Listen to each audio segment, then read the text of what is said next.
여러분 안녕하세요.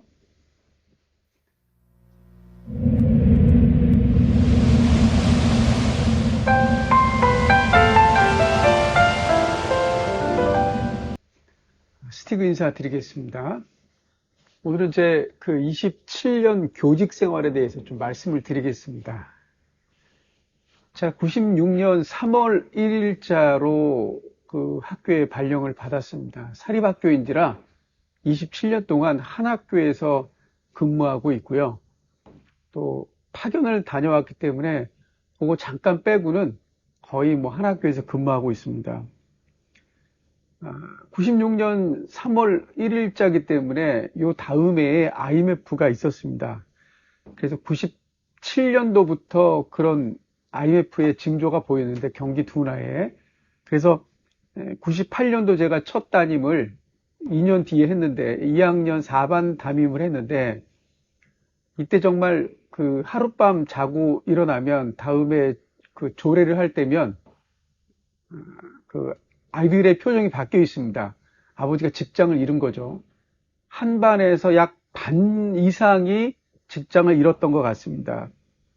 그래서 계속 이렇게 연속적으로 7년을 담임을 했습니다. 그래서 그 2학년 담임을 5년 하고요. 1학년 담임을 2년 하고 그다음에 2005년도에 잠깐 쉬었습니다. 이때 연구부 기획을 맡다가 다시 1학년 담임 한 번 하고 그다음에 이제 교무 학적계를 2007년에 한 번 하고 그 다음으로 이제 3학년 담임으로 올라갑니다. 그래서 이제 3학년 담임을 제가 3년을 했습니다. 그게 2008년부터 2010년까지죠. 8, 9, 10 이렇게 3년을 했는데 이때 제가 적성검사를 전문적으로 지도하는 그런 교사가 됐습니다. 그래서 가천대, 가톨릭대, 명지대, 수원대 이런 학교들의 적성검사 유형을 제가 파악을 해서 문제를 아마 강의를 했던 것으로 압니다. 그리고 이제 2학년 3반 담임을 12년도까지 하다가 이제 제가 부장 라인으로 이제 빠지게 됩니다. 그래서 2013년부터 19년까지 이제 부장을 했죠. 계속. 그리고 이제 해외 파견을 나갈라 그랬다가 이제 코로나 때문에 못 나가게 됩니다. 그래서 할 수 없이 2020년에 1학년 담임을 오랜만에 한번 합니다. 그리고 나서 계속 이제 그 부장을 하는 거죠. 그래서 작년에 제가 이제 3학년 부장을 했고 2023년도에 역시 이제 3학년 부장을 합니다. 그래서 저는 이렇게 보면 부장을 했던 것보다는 아무래도 담임을 더 많이 했던 것 같아요. 그래서 지금까지 담임했던 게 14년 정도 했습니다. 14번 정도를 제가 담임을 했고 비담임을 한 4년을 했고 나머지 이제 부장을 했는데 담임도 담임 나름대로의 보람이 있었고 또 부장도 부장 나름대로의 보람이 있었습니다. 담임을 할 때, 예전 담임을 할 때는 아무래도 담임이 좀 군림한다고 할까요? 그랬는데 지금은 이제 동반자로서 같이 서로 대우해주고 이렇게 가는 걸로 좀 바뀌었습니다. 그래서 요즘 담임을 하는 적어도 고등학교 담임을 하는 선생님들은 조금 힘들어합니다. 왜냐하면 당연히 체벌은 안 되고요. 그거는 인격권을 침해하는 거고요. 폭력이고요. 학교를 이제 나와도 중간에 그냥 집에 간다거나 늦게 나오고 또 수업에도 관심이 없고 수업을 방해한다거나 이런 아이들이 점차 늘어갑니다. 그러니까 이게 왜 문제가 되냐면 환경이 중요하잖아요. 근데 그 아이들 때문에 공부를 하고 싶어도 공부에 집중하지 못하는 아이들이 있을 수 있다는 얘기입니다. 그래서 고등학교를 선택을 할 때 가급적 수업 분위기가 좋은 좋은 학교를 선택한다면 학력 향상에도 도움이 되지 않을까 이렇게 생각을 해봅니다. 물론 그 반대가 돼서 좀 안 좋은 학교를 선택을 해서 본인만 이제 본인만 어떤 그 배세에 휩쓸리지 않고 본인 주관이 뚜렷해서 공부할 수 있다면 그것도 또 하나의 방법입니다. 근데 그 아이들이 아직 인격적으로 성숙하지 못했고 또 어떻게 본다 그러면 외부 환경에 자주 노출되면 환경 영향을 받을 수밖에 없기 때문에 요런 그 아이들이 설사 뭐 심지가 굳다고 할까요? 뭐 그렇다고 하더라도 이왕이면 수업 분위기가 좋은 학교를 보내는 게 어떨까 이렇게 생각을 해 봅니다. 제가 그 27년 동안 교사 생활을 해 오면서 적성에 맞는다 이 얘기는 제가 못 드리겠습니다. 요새는 MZ세대의 특징이 자기중심적 독립적이잖아요. 그리고 조용한 사직이라 그래서 quiet quitting 그래서 이제 주어진 시간 내에 주어진 일만 하려고 하잖아요.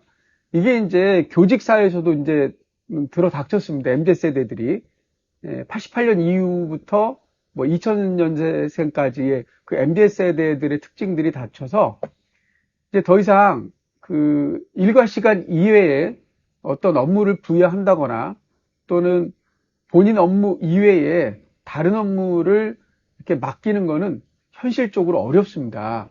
그러니까 이게 그 학부모들이 요구하는 건 내 아이를 정말 열과성을 다 바쳐서 케어해 주길 원하는데, 지도해 주길 원하는데 이 선생님들은 준비가 안 돼 있다는 거죠. 왜냐? 본인 업무는 업무고 그 라이프는 생활은 생활인 거예요. 그러니까 일과 생활을 분리하는 겁니다. MZ세대 선생님의 특징들이. 그러니까 학교 있을 동안에는 주어진 일을 하겠다. 그런데 일과 시간 이후에 적어도 4시 반 이후에는 내 그 취미 활동, 내 영역이니까 타치하지 말아라 이런 겁니다. 그래서 이제 많은 인문계 학교들이 자율학습도 이제 어려울 것 같아요. 왜냐하면 말 그대로 이제 자율학습이잖아요. 학생들이 원해서 공부하는 건데 학생들이 있는 곳에 교사가 있어야 됩니다. 왜냐하면 사건 사고가 일어나지 않는다면 상관이 없지만 사건 사고가 일어난다 그러면 이게 문제가 될 수 있습니다. 학교에 학생이 있는 동안에는 무조건 학교장 책임입니다, 이게. 그러니까 형사 책임, 민사 책임, 거기다가 행정 책임까지 지는 겁니다. 그래서 형사적으로 과실이 없다 그래도 민사로 봤을 때는 손해배상 대상이 될 수 있다는 것입니다. 그래서 이제 관리자 측면에서 좀 어려울 거예요. 왜냐하면 이게 일과 시간 이후다. 나 퇴근해야 된다. 학생들이 남아있는 건 그 자율적이지 않느냐. 거기에 대해서 내가 지도 감독할 이유가 없다. 보호 감독할 이유가 없다라고 얘기하면 그것도 맞는 논리예요. 그래서 이게 이제 MZ세대 선생님들도 이제 아이를 키워보면 아마 알 텐데 아이가 없다면 그래 너는 너고 나는 나다 이렇게 생각할 텐데 실제로 아이를 키우면 무한 책임이잖아요, 이게. 네 책임, 내 책임이 아니라 무한 책임인데, 조금, 저는 이제 MZ세대가 아니라서 모를까? 그런 부분들은 조금 MZ세대들이 좀 양보를 해서, 이왕이면 내 새끼라 생각하고, 좀 더 폭넓은 시각으로 봐줬으면 합니다. 스티그, 너는 그러면 그 27년 동안 가장 무엇에 중점을 두고 교사 생활을 했니? 라고 물으신다면 저는 아이들의 행복을 찾아주기 위해 노력했던 것 같습니다.